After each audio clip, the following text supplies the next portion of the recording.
Look at any airplane tire, and you'll notice something strange. They're almost completely bald. No grooves, no treads, nothing like the tires on your car. At first glance, it seems reckless, landing at 200 kilometers per h on a wet runway with what looks like slick tires. But here's the insane part. That smooth surface is actually one of the most critical safety features on a plane. Once you understand why, you'll never look at airplane tires the same way again.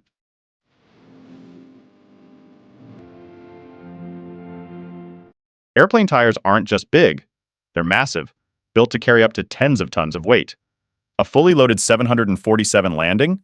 That's over 70,000 kilograms pressing down on four main tires, hitting the runway at over 270 kilometers per h. Now imagine trying to grip that speed with a car tire. Grooves help channel water, but they'd tear apart under these forces. That's why airplane tires are bald. But that's just the start of why these tires look the way they do.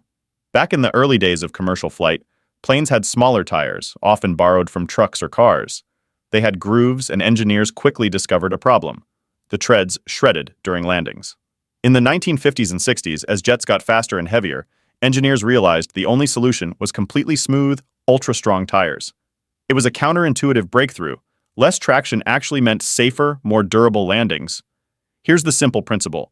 Airplane tires don't need treads like cars do because the runway is already designed to drain water efficiently. Tires are made from hardened rubber that can handle extreme heat and pressure. Smooth tires spread the load evenly, preventing stress cracks and blowouts. But there's a hidden trick that makes these tires even more incredible. When a plane lands, friction heats the tires to over 300 degrees Celsius in seconds. A grooved tire would weaken and tear almost instantly. Smooth tires allow the heat to distribute evenly across the surface, surviving multiple takeoffs and landings. And here's the kicker.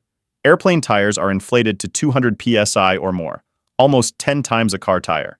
This extreme pressure keeps the contact patch small, minimizing friction and heat buildup. Think of it like a professional sprinter's shoes. The design looks simple, but it's engineered to survive forces that would destroy ordinary rubber. Most commercial airplane tires are reused dozens of times before replacement, unlike car tires. The tires rotate hundreds of times per second during landing, even though it feels instantaneous. If you look closely, the tiny wear lines aren't treads. They're small grooves that let air escape and prevent hydroplaning. Every time a plane touches down in rain, snow, or scorching heat, these bald tires are silently doing their job. They absorb shock, prevent blowouts, and manage heat in a way your car tires could never. Without them, even the most advanced jet could skid off the runway or suffer catastrophic tire failure. So those smooth airplane tires, the ones that look reckless at first glance, are perfectly engineered to survive extreme speed, weight, heat, and impact. Sometimes the simplest design, what looks almost wrong, is actually the smartest engineering choice imaginable.